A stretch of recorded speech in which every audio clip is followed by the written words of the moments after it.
Parece mentira, pero han pasado más de 40 años desde la presentación de Renault 9 en 1981 y de su variante de 5 puertas, el R11, lanzada 2 años después.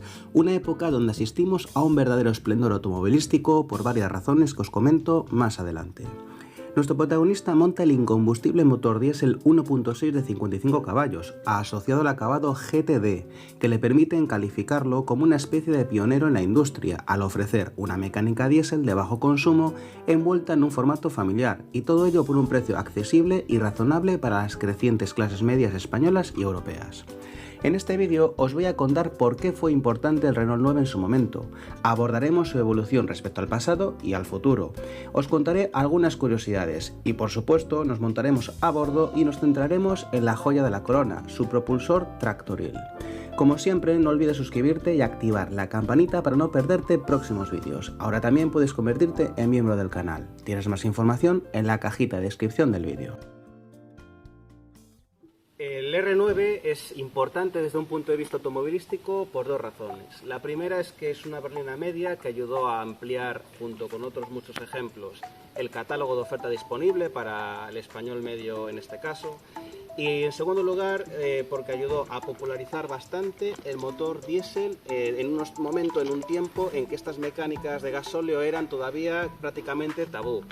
Pensad que en los años 80 la inmensa mayoría del parque automovilístico se movía a gasolina, pero la crisis del petróleo de 73 marcó huella en toda Europa al ser dependiente del petróleo. Entonces, en ese momento, las mecánicas diésel empiezan a desarrollar un camino de esplendor hasta llegar a los años 90, porque el ahorro significativo respecto a una mecánica de gasolina era realmente grande y obviamente fue un punto, una punta de lanza para ayudar a desarrollar todo este tipo de propulsores.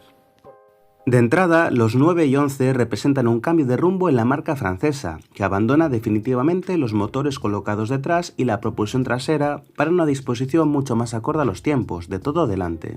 Así pues, se consigue una muy notable mejoría en el comportamiento y el dinamismo respecto a los Renault 8, 10 y Dauphine, del que por cierto tenéis un vídeo en el canal que os recomiendo ver.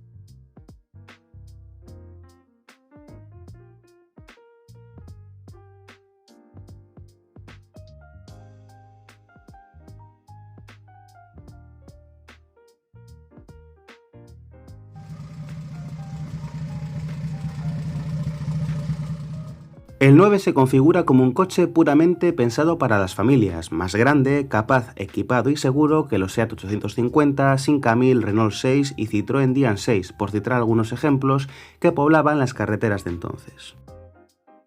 Lo que os cuento en este vídeo se aplica también al 11, que es el mismo coche que el 9 pero con 5 puertas. Aquí os muestro los faros y pilotos de las dos fases del modelo, muy fácilmente identificables.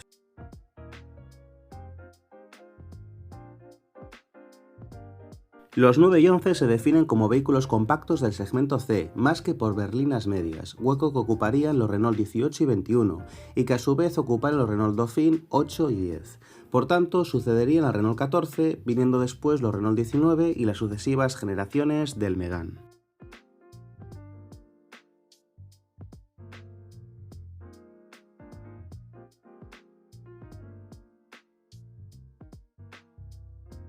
El 9 fue un modelo prácticamente global, cuya producción en Europa cesa en el 89, pero que continúa fabricándose en Argentina hasta el 97.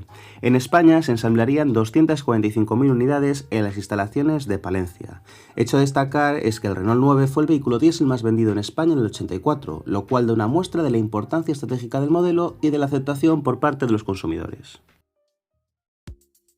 Vamos a adentrarnos a bordo, empezando por las plazas traseras, donde yo os confirmo que estamos ante un coche puramente francés, es decir, confortable. El mullido de los asientos traseros es inconfundible, muy blandito, lo cual es una sensación realmente cómoda con el inconveniente de siempre, y es que pueden fatigar en trayectos largos. Respecto a modelos de los 70, encontraremos una presentación interior bastante más elaborada y trabajada, con telas y recubrimientos mucho más complejos y detalles de confort como las luces individuales o agarraderos.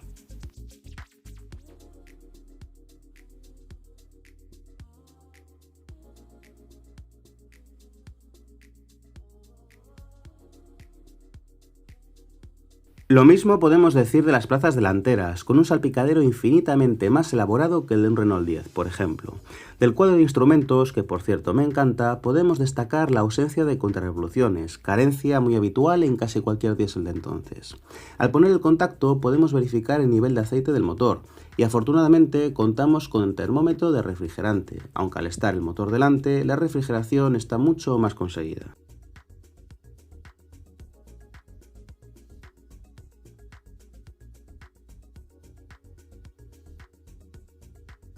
Un asunto que honestamente quiero comentaros es la calidad de ensamblaje general del 9, con palancas precisas y un ajuste realmente conseguido.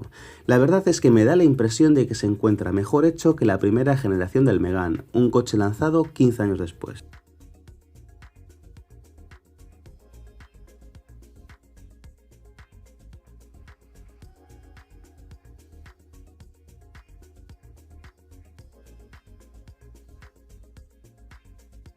La versión GTD podía presumir nada más y nada menos que de contar con una caja de cambios de 5 velocidades, mejorando consumos y desarrollos. Las 5 marchas eran todo un reclamo comercial, tanto que se indicaba expresamente en el portón trasero. Delante disfrutaremos de mucho confort y una excelente visibilidad, algo habitual en un modelo de hace 4 décadas. El gran pero, como os voy a mostrar más adelante, es la dureza de la dirección, que no es asistida sino resistida.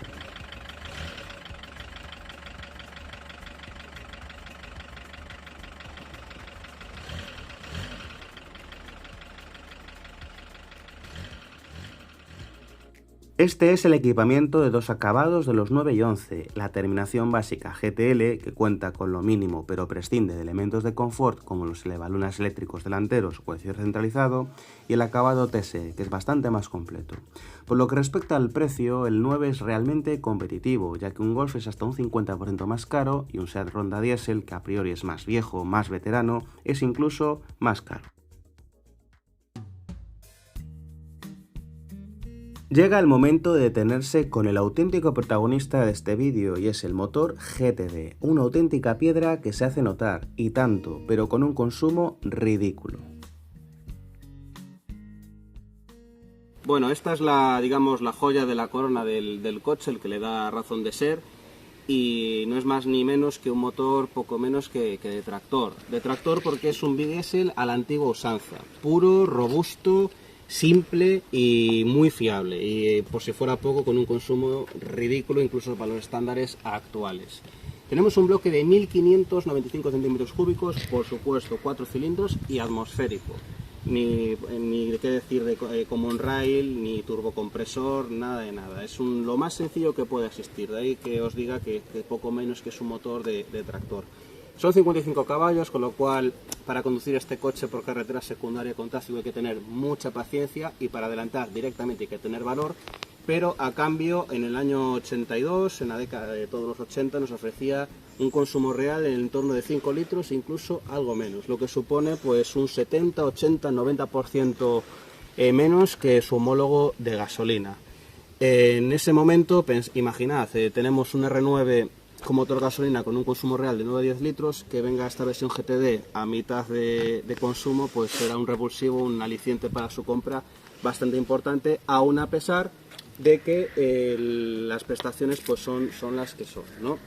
Afortunadamente en los 90 el tema prestacional se soluciona bastante con la implementación del turbo en las mecánicas diésel, y ya en los 2000 directamente pues asistimos, como os comentaba al principio del vídeo, pues una explosión, la edad de oro de los motores turbo diésel, donde las diferencias de prestaciones no es que fuesen inferiores, que directamente se igualaban o se superaban. Recordad que un motor diésel tiene mucho más par que uno de gasolina equivalente, pero siempre manteniendo un consumo mucho más bajo en toda circunstancia. La sonoridad es muy elevada, totalmente inconfundible, de auténtico tractor.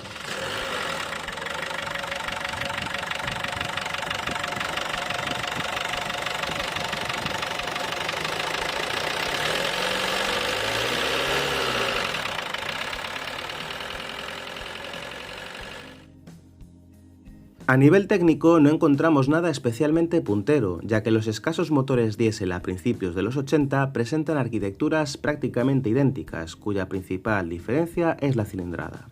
Respecto a los bloques 2.5 Sofin de SEAT o del 2500 de Citroën CX, el R9 calma su sed con muy poco combustible, favorecido por el peso contenido del conjunto, aun a costa de entregar unas prestaciones justitas pero equiparables a la de modelos básicos de gasolina de entonces, lo cual permite salvar los muebles. No obstante, la potencia, que se alcanza muy arriba, no lo es todo, ya que esta mecánica entrega su par motor bastante pronto, por lo que en circulación lenta obtenemos una respuesta relativamente buena. Centrándonos en el consumo, es fácil obtener registros de 5 litros reales a velocidades sostenidas. Aquí os muestro las cifras oficiales y las obtenidas en prueba por Arturo Andrés para la revista Autopista. Pero para ponernos en contexto real de la revolución que pudo suponer el 9 GTD, lo vamos a comparar con el motor 1.4 gasolina, donde de media va a consumir un 30% menos, que puede llegar a ser la mitad si conducimos de forma brusca y decidida.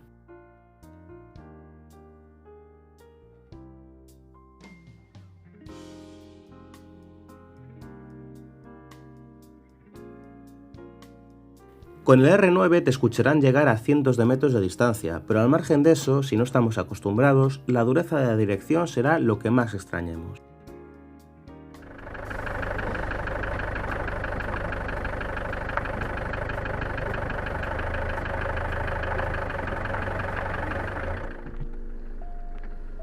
En marcha, el 9 GTD es un coche cómodo de llevar, muchísimo más que los todo atrás de la casa, que exigían cierto nivel de pericia. Como os decía antes, a bajas velocidades el coche se mueve bastante bien, porque el motor entrega su fuerza abajo, lo que convierte el R9 en un rutero ideal para carreteras nacionales y secundarias llanas, aunque cuando la orografía se accidenta, vamos a sufrir bastante para adelantar, y también para mantener cruceros en autopista cuando afrontemos un pequeño repecho.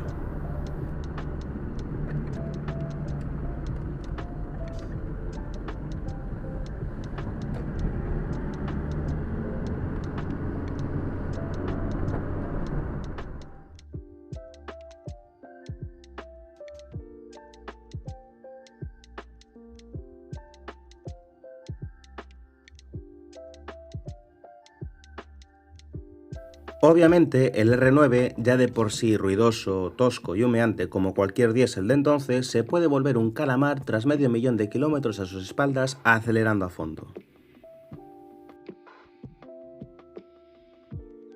Por tanto, los 9 y 11 llegan para conquistar al público general por su relación entre bajo consumo y naturaleza de coche familiar, llegando antes que sus principales rivales, lo cual impulsa sus ventas, con un carácter de confort indudablemente francés y sello español al producirse en Palencia. El Renault 9 no es un clásico cotizado en la actualidad y casi con total seguridad no lo sea, ni a corto ni a medio plazo. Pero os voy a contar por qué es importante desde el punto de vista automovilístico basándonos en dos argumentos. El primero de ellos es que ayudó muchísimo a diversificar, a ampliar la oferta de vehículos nuevos en la década de los 80. En un momento, la década de los 60 y 70, en que la oferta de vehículos nuevos era muy limitada. Y en segundo lugar, todos lo debemos a la sigla que tenemos en el pilar C, al motor diésel que implementa esta unidad debajo del capó. En un momento en el que el tema del consumo no tenía la relevancia que tiene hoy día por el precio del crudo actual, pero es que sí empezaba a retumbar, a tener relevancia en la mente de los conductores españoles de los años 80. Al margen de todo esto, y desde una perspectiva personal, meterme y llevar un coche de estos es un viaje al pasado, a mi infancia, en un momento en que los años 80 y 90 era un coche muy habitual que tenían nuestros padres, nuestros tíos, nuestros amigos, nuestros vecinos, y por eso seguramente la gente que tenga hoy 20 y tantos, 30 y pocos años seguramente sea pues un regreso a su infancia. Para acabar, es un coche realmente interesante, ya convertido en todo un clásico, porque es muy económico de mantener, tiene un consumo, insisto, realmente bajo, ridículo, y es bastante fiable, espacioso, y aunque sus prestaciones sean bastante justitas, sí que nos permite movernos con un mínimo de solvencia en los estándares actuales. Por todo esto que os comento, es un clásico que merece la pena, ya que su cotización es también ridícula, más de lo que en realidad se merece el coche, y es un vehículo, un modelo que realmente me gusta mucho. Como siempre, si de verdad te ha gustado el vídeo, la mejor forma de agradecerlo es compartiendo entre amigos y redes sociales. No olvides suscribirte y activar las notificaciones para próximos vídeos. Nos vemos en el siguiente. Un saludo.